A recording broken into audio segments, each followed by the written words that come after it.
छान पद्धतीने समजावून देणार आहे, त्यामुळे लेखन तुम्ही थांबवा. चला 9/8, 12/11, 7/5, 13/12 या ठिकाणी प्रत्येक ठिकाणी अंशापेक्षा छेद मोठा आहे. 9 8 पेक्षा मोठा आहे, 12 11 पेक्षा मोठा आहे, 6 5 पेक्षा मोठा आहे, 13 12 पेक्षा मोठा आहे का? आहे. हे सहजासहजी करता येत नाही म्हणून मी तुम्हाला आयडिया देतो.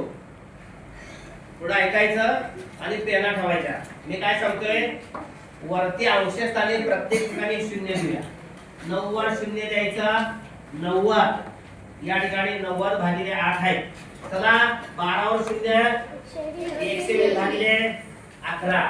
चला 6 वर 0 भागिले 5.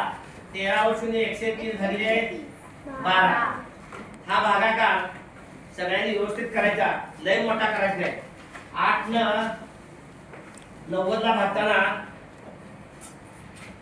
9 ला 8 न भागायचं. 8 एके 8 एके मदत करायची. 8 एके 9 8 8 केला उरला 1. पुढे किती झाले? 10 झाले. 10 ला 8 न भागायचं. 8 एके 8. 10 न 8 गेले 2 वर 0 घेतले 20 झाले. 8 चा पाडा मोजा 20 च्या पुढे जायचं नाही. 8 2 16. 8 ते 24 पुढे गेलो का, त्यामुळे 11.2 आले. किती आलं? 11.2 आलं. समजलं का? पुन्हा तुम्हाला समजलं का? छोटा पाडा आहे. आता 11 न 12 ला 11 एके 11. 12 न 11 गेले उरला 1. पुढे किती झाले? 10. 10 ला 11 न भाग जातोय का? 11 न भागायचं चालू आहे. 10 ला 11 न भाग जातोय का? म्हणून 0 ने भाग लागला. परत 10 वर 0 घेतले. काय झाले? 100. 11 न भागायचं. 11 90 10.9. हे पण समजलं. 10.9 कसं आलं समजलं का? चला 7 ला 12 न भागायचं. 5 एके 5. 7 न 5 दिला उरला 1. पुढे किती झाले रे? वरा पुढे किती झाले? पुढे किती झाले रे? 10. 10 ला 5 न भाग. छान, आणखी छान. 13 ला 12 ला 130 ला 12 भागायचं आहे. हा 12 एके 12. पुढे किती झाले? 10 ला 12 भागलं तू का? नाही 0 दिले. पुढे 10 वर 0 घेतले. झाले किती? 100 ला 12. अरे 12 ते 96. 12 ते 96. आता गंमत बघा. पहिला भागाकार पहिला 11.2 आहे. 10.9 आहे. तिथं 12 आहे. 10.8 आहे. सगळ्यात यातली मोठी सगळी 1 2 3 4 यातली सगळ्यात मोठी कोणती? 12. 12 कोणामध्ये आलं?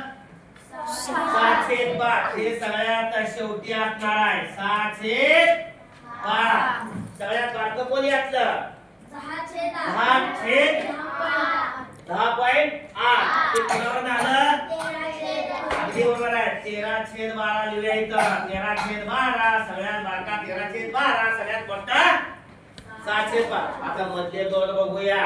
हे बघा, हे झालं का? या दोघातलं कोण अगोदर कोण येणार? 10.9 कोणावर आलं? 12/11. आणि मग राहिला कुठला? 9/8. 9/8. आणि शेवटून दुसरा कोण आहे? 9/8. पुन्हा एकदा सांगतो तुम्हाला. आपण जे आपण दिले त्यातला चढता क्रम मांडायचा आहे. त्यासाठी आपण काय केलं? अंशस्थानी प्रत्येकावर 0 दिलं. सोपं करायसाठी 9 वर 0 दिलं 90 झालं. 90 ला 8 न भागलं 11.2 आलं. ते कसं भागताय तुम्ही हुशार आहात, तुम्हाला समजलंय. 12 वर 0 दिलं 120 ला 11 न भागून किती आलं? 10.9. 6 वर 0 दिलं 60 ला 5 न भागून किती आलं? 12.7. आणि 13 वर 0 घेतले 130 ला 12 न भागून 10.8. यात सगळ्यात मोठं 12 आहे. 12 कोणावर आलं? 7/5 म्हणून. सगळ्यात शेवटी म्हणलं. सगळ्यात बारकं कोण आहे? सगळ्यात बारकं कोण आहे? 10.8. ते कोणावर आलं? ते पहिल्यांदा लिहिलं. आणि मग हे दोघं आले, या दोघांमध्ये अगोदर 10.9 म्हणजे 12/11 आणि नंबर 3 ला 11.9 म्हणजे 9/8 म्हणजे क्रम झाला 13/12 सगळ्यात लहान त्यापेक्षा मोठा, 12/11 त्यापेक्षा मोठा, 9/8 सगळ्यात मोठा, 7/5 आणि शेवटून दुसरा कोणता आहे 9/8. सगळ्यांना समजलं? समजलं का? ठीक आहे, ओके.